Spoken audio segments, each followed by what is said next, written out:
할렐루야. 우리는 지금까지 참 먼 길을 왔어요. 그렇죠? 인간론에 대해서도 우리가 오랜 기간 동안에 같이 공부를 하고 있는데 그 뭐 대충 정리해 보면 이런 얘기죠. 모든 인간은 죄인이다. 한 사람도 빠짐없이 다 죄인이다. 그걸 어떻게 알 수 있느냐? 우리는 율법을 통해서 모든 사람이 죄인이라고 하는 사실을 깨닫는다. 근데 문제는 뭐냐? 인간이 자기 스스로 자기의 죄 문제를 해결할 수 없고 구원할 수 없다는 거죠. 그렇기 때문에 아무튼 다른 어떤 존재에 의해서 죄 사함을 받아야 되는데 어떻게 하면 우리가 죄 사함을 받고 구원에 이룰 수 있을까? 어떻게 하면 죄 사함 받고 구원받을 수 있을까? 다른 방법이 없죠. 인간 세계에는 그 방법이 없습니다. 그래서 하나님의 은혜가 있어야 된다. 그걸 뭐라고 얘기하느냐? 하나님의 구속하시는 은혜 또는 하나님의 구속의 은혜 그렇게 이야기할 수 있겠죠. 또 이런 말씀을 하나님께서 성경에 주셨는데 그런 모든 약속을 뭐라고 얘기하느냐? 하나님의 구속하시는 언약 또는 하나님의 구속의 언약 이제 그렇게 이야기할 수가 있겠습니다. 이 구속의 언약이라고 하는 말이 성경에 있느냐? 근데 성경에는 없어요. 구속 언약 또는 구속의 언약 이런 말이 그런 용어가 성경에는 없어요. 근데 그 삼위일체를 생각해 보면 삼위일체라는 말도 성경에는 없잖아요. 그런데 문제는 성경에서 하나님의 존재가 삼위일체로 존재하고 계신다라고 하는 것은 수도 없이 많은 구절에서 말씀해 주고 있어요. 마찬가지로 구속의 언약이라고 하는 용어는 없다 할지라도 성경은 끊임없이 하나님께서 우리를 구속하시는 약속을 하셨다. 이거는 우리가 알고 있잖아요. 제가 성경에 예를 들어 보라라고 하면 수도 없이 예를 들어 볼 수 있습니다만은 그 가운데서 한 몇 개만 찾아보도록 그렇게 하겠습니다. 하나님은 우리를 구속하실 계획을 창세전부터 하셨어요. 창세전에 그런 계획을 가지시고 그런 작정도 하시고 그런 의논을 하시는 장면이 성경에 나옵니다. 그게 이제 오늘 성경 말씀이잖아요. 자, 에베소서 1장 4절 한번 보겠습니다. 오늘은 처음 부분에 성경을 많이 찾아보도록 하겠습니다. 자, 시작.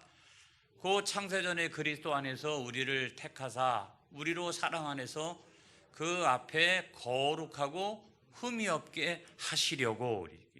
창세전부터 하나님은 그런 계획을 갖고 계시다는 거예요. 에베소서 1장 9절을 다 같이 시작. 그 뜻의 비밀을 우리에게 알리신 것이요 그의 기뻐하심을 따라 그리스도 안에서 때가 찬 경륜을 위하여 예정하신 것이니. 하나님 그때부터 이렇게 다 작정하셨다는 거죠. 그 다음에 또 11절에 있는 말씀 또 보겠습니다. 시작. 모든 일을 그의 뜻의 결정대로 일하시는 이의 계획을 따라 우리가 예정을 입어 그 안에서 기업이 되었으니. 이 말씀에도 보면은 하나님이 그런 계획을 갖고 계셨다. 하나님이 그런 작정을 하셨다. 이런 말씀들이 있잖아요. 근데 문제는 두 번째로 중요한 것은 뭐냐면 하나님의 그와 같은 계획이나 작정이나 또는 의논이나 이런 것들이 언약이라고 말할 수 있는 거냐, 이게 약속이라고 말할 수 있는 거냐. 여러분 요한복음 5장 30절에 있는 말씀을 보겠어요. 요한복음 5장 30절 말씀을 보겠습니다. 다 같이 시작. 내가 아무것도 스스로 할 수 없노라. 듣는 대로 심판하노니 나는 나의 뜻대로 하려 하지 않고 나를 보내신 이의 뜻대로 하려 함으로 내 심판은 의로우니라. 이거 예수님께서 하신 말씀이에요. 그러니까 어느 것 하나도 나는 내 뜻대로 한 적이 없다는 거예요. 아버지의 뜻대로, 성부의 뜻대로 나는 다 행하고 또 복음을 전하고 또 심판하고 이 모든 것들을 다 하나님과의 어떤 언약, 하나님과의 어떤 약속 그 안에서 예수님께서는 모든 것들을 하셨다. 이렇게 말씀을 하고 있는 거죠. 그 다음에 요한복음 6장 38절로 40절에 있는 말씀을 또 보겠습니다. 다 같이 시작. 내가 하늘에서 내려온 것은 내 뜻을 행하려 함이 아니요 나를 보내신 이의 뜻을 행하려 함이니라. 나를 보내신 이의 뜻은 내게 주신 자 중에 내가 하나도 잃어버리지 아니하고 마지막 날에 다시 살리는 이것이니라. 내 아버지의 뜻은 아들을 보고 믿는 자마다 영생을 얻는 이것이니 마지막 날에 내가 이를 다시 살리리라 하시니라. 아멘. 그래서 예수 그리스도 안에 있는 구원, 영생, 부활 이런 것들은 다 하나님과의 그 성부 하나님과의 약속, 또 성부 하나님과의 어떤 언약, 그 관계에서 다 약속되어진 것을 나는 세상에 와서 실행에 옮기고 있는 것이다. 이렇게 예수님 말씀하셨어요. 그렇게 보면은 성부와 성자 사이에는 약속이 있는 거죠. 그렇죠? 오래된 약속이 있는 거죠. 변치 않는 약속이 있는 거죠. 완전한 약속이 있는 거예요. 그거를 우리가 뭐냐고 얘기하면 그걸 언약이라고 말한다 이게요. 언약. 성부와 성자 사이에는 그와 같은 언약이 있다는 것입니다. 그런데 그 언약에 있어서 인간의 대표자는 누구냐? 인간의 대표자는 예수님이에요. 행위 언약 같은 경우는 예를 들어 보면 선악과를 따먹지 마라. 이거를 따먹는 날에는 정녕 내가 죽으리라. 이런 행위 언약 같은 경우는 그 대표자가 누구냐면 인간이에요. 하나님과 인간이 대표자예요. 그런데 구속의 언약에 있어서는 인간은 설 자리가 없어요. 인간은 스스로가 자기를 구원할 수가 없어요. 구원에 대하여 아무런 공로가 없어요. 구원에 대하여 아무런 능력이 없어요. 그렇기 때문에 이 구속의 언약에 있어서는 누가 대표자냐? 하나님과 성부 하나님과 성자 예수님이 대표자가 되신다. 이거를 여러분 우리가 알아야 돼요. 그래서 인간은 아무튼 구원에 관련해 있어서는 아무런 공로와 아무런 능력이 없다. 이거를 먼저 생각을 해야 됩니다. 성경에 있나요? 있어요. 로마서 5장 17절로 18절에 있는 말씀 다 같이 시작.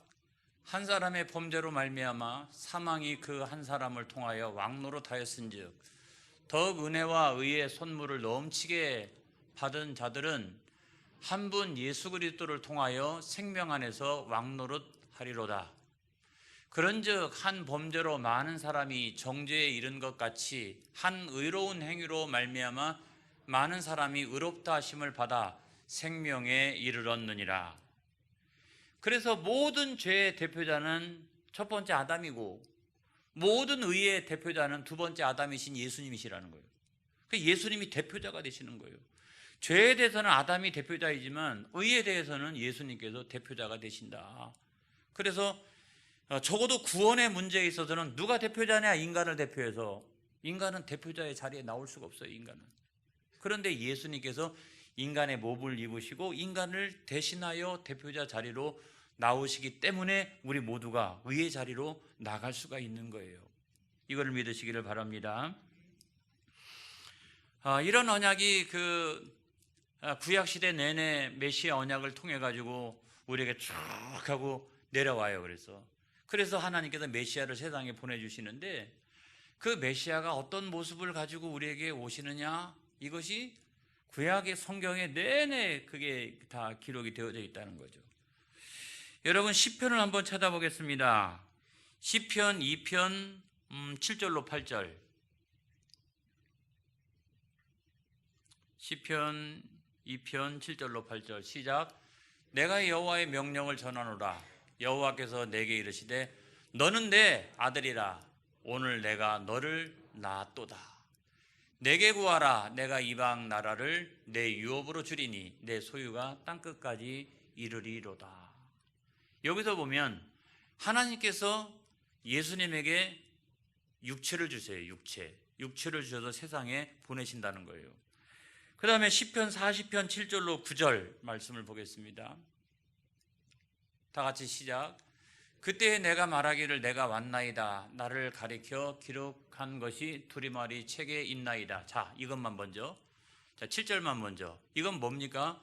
그래서 예수님께서 세상에 내려오셨는데 예수님은 구약에 있는 두루마리의 모든 책에 있는 그 예언을 다 성취하시는 그 모습으로 세상에 오셨다는 거예요. 그 다음 8절 다 같이 시작. 나의 하나님이여 내가 주의 뜻 행하기를 즐기오니 주의 법이 나의 심중에 있나이다 하였나이다.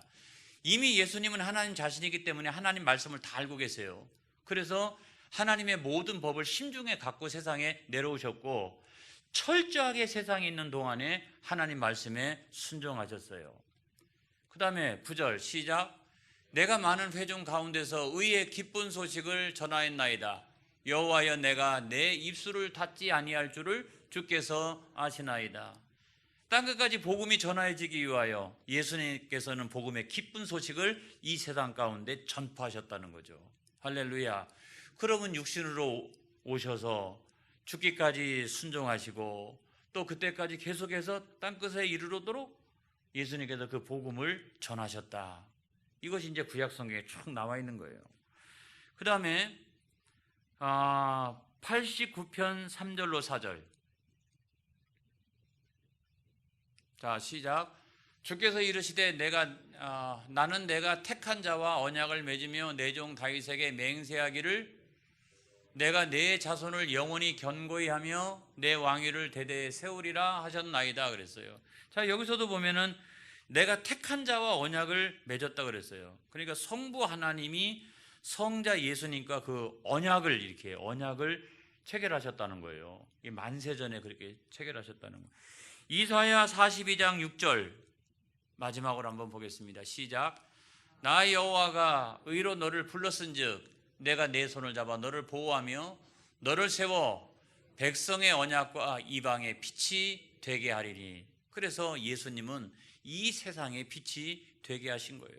모든 사람의 구원의 주가 되게 하신 거예요. 여러분 이것이 성경에서 나타난 성부 하나님과 성자 예수님의 약속이라는 거예요. 약속. 그것이 바로 언약이라는 거예요. 언약. 이 둘 사이에 그와 같은 언약이 있었다는 거예요. 그래서 당사자는 누구냐? 성부 하나님 또는 한쪽은 예수님이죠. 인간이 될 수 없다고 그랬죠. 보증도 마찬가지예요. 보증도 한쪽은 하나님 또 한쪽은 예수님. 근데 이 사실이 왜 중요하냐면 인간은 절대로 스스로가 자기를 구원할 수 없다라고 하는 부분도 있지만 하나님 안에서 한 언약이야말로 변치 않잖아요. 하나님과 인간이 언약을 체결했다? 이거는 우리가 구약 성경 수도 없이 많이 봅니다. 그렇죠? 수도 없이 많이 봐요. 하나님과 인간 사이에 언약을 체결한 내용이 얼마나 많이 있습니까? 주로 행위 언약과 관련된 부분은 굉장히 많이 있어요. 그런데 그 인간들이 다 그걸 지켰느냐? 아니죠. 그럼 하나님 또 심판하시고 다시 언약 체결하시고 또 심판하시고 또 다시 언약 체결하시고 심판하시고 그러다가 예수님이 오신 거예요. 마지막 구원의 방법으로 예수님께서 세상에 오신 것이다. 이걸 여러분 믿으시기를 바랍니다. 벌콥이라고 하는 신학자가 있어요. 이 신학자가 이 구속의 언약에 대하여 굉장히 잘 정리를 했더라고요. 제가 아주 너무너무나 감동을 했어요. 자, 제가 천천히 한번 읽어볼게요. 벌콥이라고 하는 신학자가 구속 언약에 대하여 이와 같이 정의하였다는 거예요. 다시 말해서 구속 언약이란 성부와 성자 사이에 맺은 협정으로서 이 협정에서 성자께서는 자원하여 택함을 받은 자들의 죄값을 떠맡기로 하셨으며 할렐루야 얼마나 감사한지 성부께서는 그것을 조건으로 택함을 받은 자들의 구원에 필요한 모든 것을 성자에게 주시기로 약속하셨다. 무슨 말씀인지 이해가 되셨죠? 자, 성부와 성자가 서로 언약을 체결하는데 성자는 모든 죄인들의 죄악을 내가 다 떠안겠다. 그랬더니 성부 하나님께서는 구원에 필요한 모든 것들을 그러면 내가 다 제공하겠다. 이것이 이제 구속의 언약이라는 거예요. 여러분, 이와 같이 성부와 성자 사이에 맺어진 구속의 언약이 있기 때문에 우리 인간이 구원을 받게 된 거예요. 인간이 구원받는 토대는 인간의 행위에 있지도 아니하고 인간의 공로에 있지도 아니하고 하나님의 약속이죠. 하나님의 구속하시는 그 언약이 인간을 구원하는 어떤 토대가 되어진다. 그렇기 때문에 우리의 구원은 변함이 없는 거예요. 할렐루야. 얼마나 감사한지. 인간하고 그냥 계약을 체결했다가는 얼마나 위험합니까? 그죠? 근데 하나님 안에서 서로 이렇게 언약을 체결하였으니 그 약속하신 대로 역사가 진행이 될 거예요. 구원이 이루어질 거예요. 할렐루야. 이걸 믿으시기를 바랍니다. 이렇게 벌코비라고 하는 신학자가 명쾌하게 정리를 해놓았던 것처럼 실제적으로 이제 그와 같이 이제 모든 것들이 이루어져 가요. 자, 가장 첫 번째 사건이 뭐냐면 예수님의 성육신 사건이죠. 동정녀 잉태. 뭐냐면 다른 인간들의 죄를 대신하여 그 죄의 형벌을 감당하기 위해서는 죄가 없어야 돼요. 죄가 없어야 돼요. 근데 제가 지난번에 설명을 했던 것처럼 죄의 기원에 대해서 설명하는 것처럼 모든 인간들은 태어나면서 어머니 뱃속에 있을 때부터 그 심령의 죄를 가지고 태어난다. 이것이 처음에는 모르지만 어느 정도 이성을 가지고 아이가 성장하면서 다 그것이 드러나도록 되어져 있다라고 제가 말씀드린 바가 있어요. 원죄론을 설명하면서. 근데 예수님이 그와 같은 원죄를 가지고 있는 존재로 태어나면 안 되잖아요. 무흠, 아무런 죄가 없으시기 위해서는 동정녀 잉태 외에는 방법이 없어요. 성령으로 인한 잉태 외에는 방법이 없어요. 그걸 우리가 뭐라고 얘기하느냐? 성육신이라고 말한다. 그러니까 예수님의 탄생의 이야기는 아주 놀라워요. 성육신, 거룩하신 육신을 입으시고 세상에 내려오신 거죠.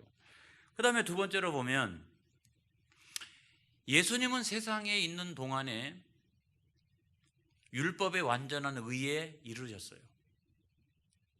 자, 첫 번째 아담은 그 이후로 계속해가지고 하나님께서 우리에게 주셨던 그 율법을 다 지키지 못했습니다. 아담도 의에 이르지 못했고 그의 모든 후손들도 다 의에 이르지 못했어요. 그런데 아무도 하나님의 의에 이르지 못했는데 예수님은 이 세상에 내려오셔도 육신을 입고서도, 할렐루야, 육신을 입고서도 하나님의 의에 이르셨다는 거예요. 그것이 뭐냐면 철저한 순종이에요. 여러분, 우리가 예수님을 본받는 중요한 그 대목 가운데 한 가지는 뭐냐면 이런 거예요. 철저한 순종. 말씀 앞에도 철저한 순종이에요. 예수님은 단번에 그 하나님의 의에 이르셨다는 거예요. 여러분, 이게 어떻게 가능할까요? 하나님께서 성령을 통해서 도와주신 줄로 믿습니다. 그러니까 막 예수님은 성령 충만하시고 성령 하나님이 온통 내 사고, 의지, 감정, 능력 이런 것들을 한꺼번에 충만하게 주장하시기 때문에 온전하게 순종하실 수가 있었던 거죠.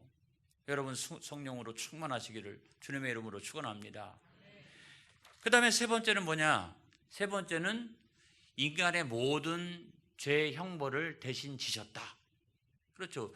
이 그 성부 하나님과의 약속을 가지고 세상에 내려오셨기 때문에 맨 마지막에 예수님에서 가장 중요한 사건은 뭐냐면 다른 사람의 죄의 형벌, 그걸 대신 십자가에서 지시는 거예요.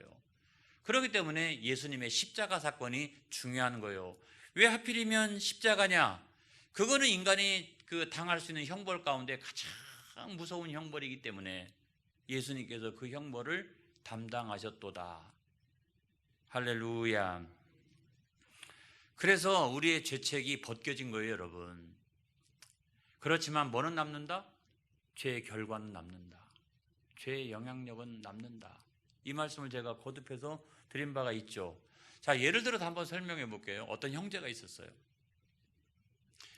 그런데 형은 굉장히 경건해요. 거룩하고 늘 하나님 말씀 중심으로 살기 위해서 노력하고. 근데 동생은 아니에요. 굉장히 나빠요. 그냥 나갔다 오기만 하면 막 나쁜 짓 하고 오고 죄 짓고 오고. 그러다가 어느 날 이 동생이 다른 사람을 죽이고 돌아옵니다. 겉옷에다가 피를 잔뜩 묻히고 손에 피를 묻히고 칼을 들고 집으로 들어옵니다. 형, 내가 실수했어. 그래 사람을 죽였어. 내가 화가 너무 나가지고 사람을 죽이고 왔어. 형이 한눈에 딱 봐도 말이죠, 피로 낭자하니까 이렇게 형이 어떻게 했어요? 칼을 빼앗고 숨겨놓고 손을 닦게 하고 그 겉옷을 벗어서 자기가 입었어요. 그리고 그 피를 자기 손으로 만지고 이렇게. 그리고 너는 도망쳐라 지금. 아무튼 멀리 숨어 있다가 내가 연락할 때 그때 와라. 그렇게 얘기를 했어요. 잠시 후에 경찰들이 이제 들이닥쳤습니다. 한눈에 봐도 범인이잖아요. 막 피를 묻히고 있고. 그래서 붙들어 갔는데 나중에 재판을 받을 때 내가 이 모든 책임을 지겠습니다. 내가 범죄한 것입니다. 그렇게 이야기를 했어요. 그리고 사형 언도가 되어지고 이제 얼마 안 있으면 죽게 되었는데 마지막으로 그 자기의 상황을 잘 이해하는 한 간수를 통해서 도망친 자기 동생한테 편지를 씁니다. 그 편지의 내용이 이런 내용이죠. 내가 너를 대신하여 죽을 수 있다니 기쁘다. 너는 다시는 죄된 삶을 살지 말고 거룩한 삶을 살거라. 그렇게 이야기를 했어요. 그 편지를 도망친 동생이 받자마자 막 달려옵니다. 하지만 때는 늦으리. 이미 형이 집행이 됐던 거예요. 여러분, 자, 형이 그 죄값, 그 죄의 형벌을 대신 지었기 때문에 죄책은 벗어날 수 있어요, 동생은. 근데 그런 경험을 가진 동생은 평생 어떻게 살까요, 여러분? 형의 그 유언과도 같은 그 편지, 그걸 내가 목숨처럼 여기면서 살지 않았을까? 그리고 내가 죽였던 이 사람한테 평생 동안 내가 속지 않은 마음을 가지고 살지 않았을까? 그렇지 않으면 인간도 아니죠. 여기서 여러분 굉장히 중요한 게 있어요. 주님께서 내 죄를 대신하여 십자가를 지셨기 때문에 내가 죄의 책임은 벗어난다 할지라도 우리는 그 죄에 대한 책임감을 가지고 살아가야 된다. 할렐루야. 누가 이렇게 정리했느냐? 제가 정리했어요. 그러니까 뭐예요? 이 두 가지가 같이 있지 아니하면 하나님의 거룩한 자녀가 될 수 없어요. 나는 이제 뭐 예수 믿어가지고 죄의 모든 책임이 벗겨졌으니 내 마음대로 살겠다 이러면 안 되는 거죠. 그 죄의 책임감을 가지고 나머지 인생을 살아나가는 것이 그리스도인이에요. 할렐루야. 그런 마음을 가지고 오늘도 여전히 근신하고 자숙하고 그런 마음을 가지고 살아나가야 되는 것이 죄인된 우리, 또 구원받은 우리의 마땅한 삶의 모습이 아닐까. 그것이 잘못된 것이 영화 밀양이잖아요. 그렇죠? 제가 예전에도 그런 말씀을 드린 것처럼 다시 한번 결론을 말씀을 드리겠습니다. 참, 인간 구원의 토대는 뭐냐? 인간 구원의 토대는 사람의 행위와 공로에 있지 아니하고 뭐 있냐면 구속하시는 이 언약, 성부 하나님과 성자 하나님 사이에 있었던 이 구속하시는 언약, 이것이 모든 인간을 구원에 이르게 하는 토대가 되었다는 거예요. 이걸 믿으시기를 바랍니다. 그런데 이 사이에 그 성령 하나님은 무슨 역할을 했느냐? 성령 하나님은 실행하시는 역할을 하세요. 자, 구속의 언약이죠. 구속의 언약이 있었고 구속의 언약을 일정한 역사 가운데 예수님 세상에 오셔서 성취하셨죠. 십자가에서 성취하셨죠. 그러고 난 다음에 성령 하나님은 뭘 하셨느냐? 성령 하나님은 구속의 언약을 남녀노소 빈부귀천 할 것 없이 모든 나라와 민족과 열방 가운데 그것을 실행하세요. 이 구속의 언약을 가지고 이 구속의 성취를 가지고 성령 하나님은 전도자를 통하여 또는 어떤 문건을 통하여 수많은 사람들의 마음속에 노크하세요. 이렇게 노크하세요. 회심의 역사가 일어납니다. 중생합니다. 그 사람 안에 믿음이 생깁니다. 그리고 하나님의 사람으로 온전케 되어집니다. 이 전부가 뭐냐면 다 성령의 역사라는 거예요. 그래서 구속의 언약은 성부와 성자 사이에 이루어진 것이지만 인간이 구원받는 건, 한 사람의 인간이 구원받는 것은 성부와 성자와 성령의 구원의 사역 속에서 이루어지는 것이다. 이걸 여러분 믿으시기를 바라요. 그러니까 만세전에 있었고, 그다음 2000년 전에 예수님 오셔서 성취하셨고, 그 이후로 성령 하나님이 쭉 역사하셔서 그냥 별별 사람 가운데도 다 노크해가지고 이런 사람 저런 사람 다 구원받도록 인도하셨다는 거죠. 할렐루야. 그러면은 성부 하나님은 어떤 역할을 하셨느냐? 그런 언약뿐만 아니라 제가 두 번째로 중요한 것을 말씀드렸어요. 모든 사람이 다 구원에 이를 수 있도록 모든 필요한 것들을 성부 하나님은 다 제공해 주셨다. 자, 예를 들어서 예수님의 동정녀 탄생, 그렇죠? 그거는 신적인 간섭과 개입이 없이는 불가능해요. 그렇죠? 성령 잉태 이런 것들이 불가능하잖아요. 또 어떤 것이 있을 수 있을까요? 예수님의 표적이죠. 표적. 요한복음에 나와 있는 7가지 표적이라든지 표적을 보면은 이건 사람이 할 수 있는 일이 아니에요. 죽은 사람이 막 살아나고 자연을 막 이렇게 꾸짖고 잠잠케 하고 이런 것들은 이렇게 사람에게서 나올 수 있는 것이 아니잖아요. 그것은 성부 하나님이 누구에게? 성자 예수님에게 제공해 주신 거예요. 다른 사람의 구원을 위하여 그걸 보고 수많은 사람들이 좀 깨달아 알 수 있도록 표적으로 주신 거예요. 그 다음에 또 뭐가 있을 수 있을까요? 뭐 십자가의 그 죽으심 이후에 뭐가 있었어요? 부활이 있잖아요. 부활. 부활이라고 하는 죽은 사람이 어떻게 살아납니까? 그거는 신적인 역사가 아니고선 불가능하잖아요. 그리고 많은 사람들이 지켜보는 가운데 승기, 거룩하게 승기하셔서 하나님 보좌 우편에서 만유를 통치하시느니라. 할렐루야. 그리고 이것을 모든 사람들이 믿어서 구원에 이를 수 있도록 예수님께서 승기하시고 난 다음에 성령을 우리 가운데 보내어 주셨나니, 우리는 이 기가 막힌 이야기를, 하나님 사이에서 있었던 이 기가 막힌 이야기를, 이 기가 막힌 성취를 나는 성령 안에서 믿어지고, 우리 모두가 구원의 길을 향해서 지금 달려가고 있다면 이 얼마나 감사한 일인가. 그래서 여러분, 우리가 그 길을 달려가고 있다면 저와 여러분은 성령님이 지금 감화감동하시고 있는 거예요. 할렐루야. 그래서 언제나 성령님을 의지하면서 이 믿음의 길에서, 구원의 길에서 승리하는 저와 여러분 되시기를 주님의 이름으로 축원합니다. 축원합니다. 기도하겠습니다.